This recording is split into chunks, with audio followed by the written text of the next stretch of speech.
Se a gente quiser fazer o enfrentamento da ansiedade, né, a gente tem que pensar numa estrutura um pouco mais complexa.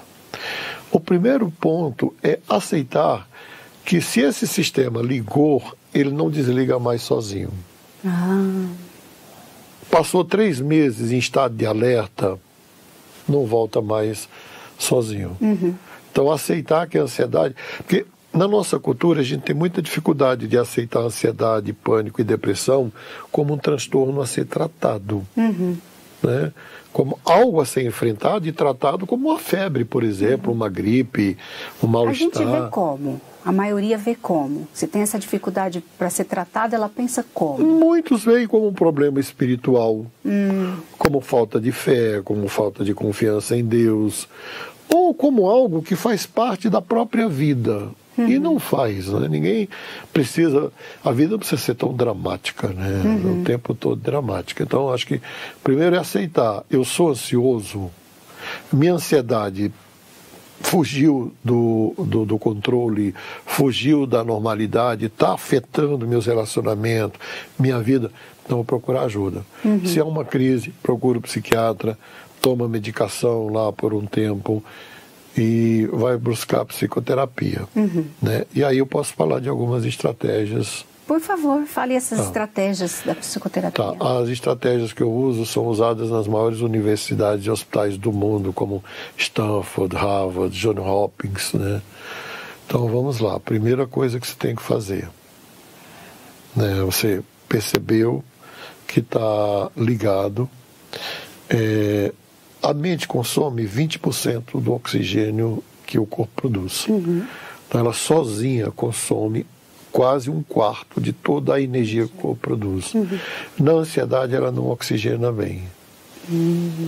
Então o primeiro ponto que a gente tem que trabalhar é a oxigenação do cérebro. Aprenda a respirar. Fazer respiração diafragmática, né? Eu sugiro encher o pulmão de ar, assim, prender, né? E depois soltar devagar. Você tem que sentir que o ar está entrando no pulmão, prender e soltar devagar. Fazer isso assim, sequências de 12 vezes quando não estiver ansioso. O problema... Quando não estiver ansioso? Olha, eu sempre fazia isso quando estava ansiosa. Não vai funcionar. Isso já vai ajudar muito o cérebro nesse processo que eu falei de desligar, né? Então, porque se você fizer... Eu chamo de treinamento porque tem que ser 3 meses. Então, todos os dias você respirar... inspirar, aprender a respiração, sentir o ar entrando, permanecendo e saindo do corpo. E se focando nessa respiração. Então, assim, no ato de respirar. Respirar é mais importante que comer, né? A gente até fica alguns dias sem comer. Fica até 40 dias sem comer. Agora, sem respirar, a gente não fica mais do que 2 minutos. Então, gaste tempo com o ato de respirar. Mas o meu dia é corrido. Quando você estiver tomando banho, lá debaixo do chuveiro, faz a sua respiração lá, né? De repente você vai aproveitar a água descendo no seu corpo, o ato de tomar banho. Os meninos aqui, ó, na câmera, né? Pode fazer, né? Pode fazer também. Viu? Prende e solta devagar, né? Esse é o primeiro ponto. Aprender a respirar, que é a respiração dos bebês, né? Sim. Os bebês respiram desse jeito. Até os 7 anos eles respiram desse jeito. De repente eles entram na sociedade e aí a coisa de falar, de trabalhar, não respira mais. A gente respira muito mal, né? Além da poluição do ar, a gente respira muito mal. Então, respirar direito. Segundo ponto, que é o mesmo da depressão, atividade física. Muita atividade física, especialmente a atividade aeróbica, né?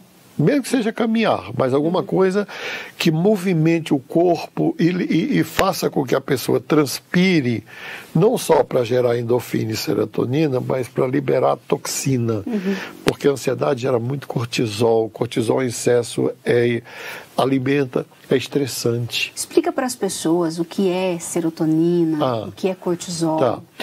A endorfina, serotonina e ocitocina, né, são os hormônios, os mediadores químicos responsáveis pela sensação de bem-estar, de tranquilidade, de prazer, até de paixão e de amor. O cortisol, o cortisol e a adrenalina já está relacionado com a defesa do corpo. O cortisol, por exemplo, é um antibiótico natural, é um anti-inflamatório natural. É por isso que quando a pessoa tem uma infecção, à noite ele passa mal, fica pior que de dia, porque a gente produz o pico maior de cortisol até as 9 da manhã, depois não produz mais. E aí vai consumindo. Aí quando chega de noite, quem está gripado se sente pior, porque consumiu o cortisol. Cortisol e adrenalina em excesso já é estressante, não é? Então, quando você faz uma atividade que de alguma forma você transpira, você libera toxina.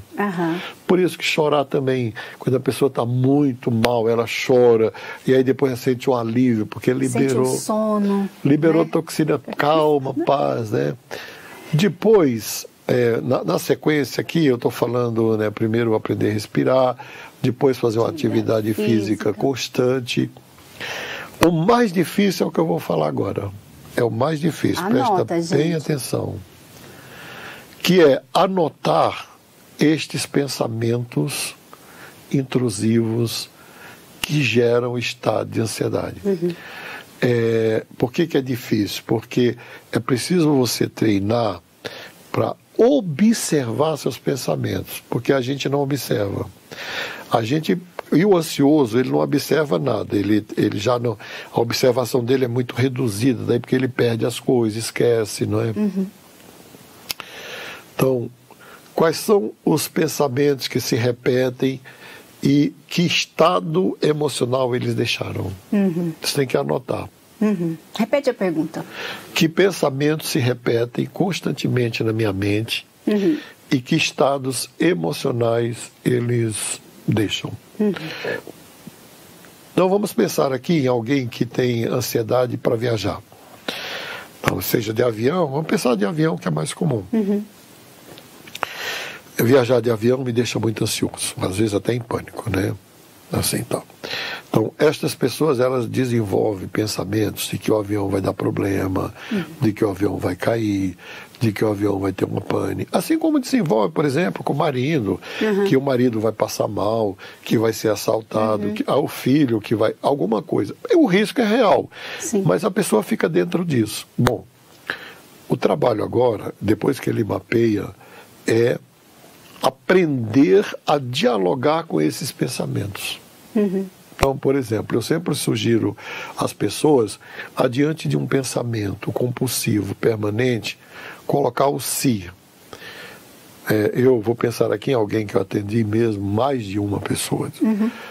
Doutor, eu penso que eu vou entrar no avião e o avião vai ter uma pane. Bom, e aí você coloca o se. Logo em seguida, estou até vendo o avião tendo pane, né? E se não tiver? E se não cair?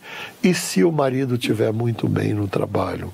E se a mulher estiver muito bem lá na igreja? E se o filho estiver muito bem com os amigos dele, não é? E se ele atravessar o trânsito e nada acontecer no carro? O se abala essa estrutura, por quê? Porque ela aponta uma saída para